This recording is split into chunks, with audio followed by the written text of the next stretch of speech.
ሄይ እንዴት ናችሁ? ሰላም ናችሁ? ጥናት እንዴት ነው? የበረታችሁ ነው? ዛሬ አንድ ነገር ልነግራችሁ ነው የመጣሁት። እንዳይቆጫችሁ አድርጋችሁ ስሩ። እንዳይቆጫችሁ አድርጋችሁ ስሩ ስላችሁ በደንብ ያቅማችሁን ያህል ስሩ፣ ልፉ፣ ትጉ ማለቴ ነው እንጂ ተጨናነቁ ወይም ደግሞ በቃ 24/7 አጥኑ ማለቴ አይደለም። እረፍት ያስፈልጋችኋል። በቃ ኤኒቲንግ ዳት ዩ ሃቭ ቢን ዱይንግ ማድረግ አለባችሁ። ነገር ግን ሞር ፎከስ ለትምህርታችሁ ስጡ።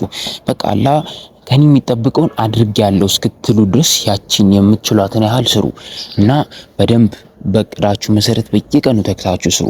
ያን ጊዜ ብዙዎች ውጤት ሲመጣ ሲያዝኑ ሲከፉ፣ እንዲሁም ውጤቱ ካለፈ በኋላ በቃ ሁል ጊዜ ያ ነገር ሲመጣባቸው ስለ ማትሪክስ ሲነሳ ሰፈር ውስጥ ሙድ ሲያዝባቸው በቃ እንደተሳቀቁ እንዳፈሩበት ነው የሚኖሩት። ያን ጊዜ እናንተ ቢያንስ አልፋችሁ ከቻላችሁ ደግሞ በአሪፍ ውጤት አልፋችሁ ከተሳካላችሁ ደግሞ ጭራሽ ከ600 በላይ አምጥታችሁ የምትደሰቱበት ብዙ ኦፖርቹኒቲ የምታገኙበት ነው የሚሆንላችሁ።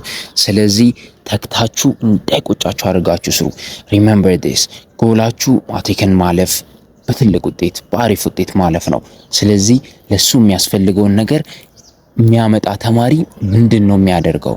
ላይክ ማትሪክን በጣም ትልቅ ውጤት የሚያመጣ ልጅ በዚህ ሰዓት ምን እያደረገ ነው ብላችሁ ራሳችሁን በየጊዜው እየጠየቃችሁ ያጠናችሁ፣ ጥያቄ እየሰራችሁ፣ እርስ በርስ የተረዳዳችሁ በስፒሪት በቃ በፖዚቲቭ ቫይብ ካሁኑ ጀምራችሁ በትጋት መዘጋጀት። በደንብ ከዛሬ ጀምሮ ከለፋችሁ ፈተናው ሲደርስ ብዙ ኢነርጂ ዌስት አታደርጉም፣ ጊዜያችሁን እንትን አትሉምና ኮንሲስተንትሊ በቃ አይ ኖ ዛሬ ተነስታችሁ 3 ሰዓት ማንበብ ሊከብዳችሁ ይችላል። ቀስ ብላችሁ ጀምሩ። 20-30 ደቂቃ 10 ደቂቃ ይሁን ችግር የለውም። በየቀኑ አሳድጉት። አሪፍ አድርጋችሁ እያነበባችሁ ቀጥሉበት።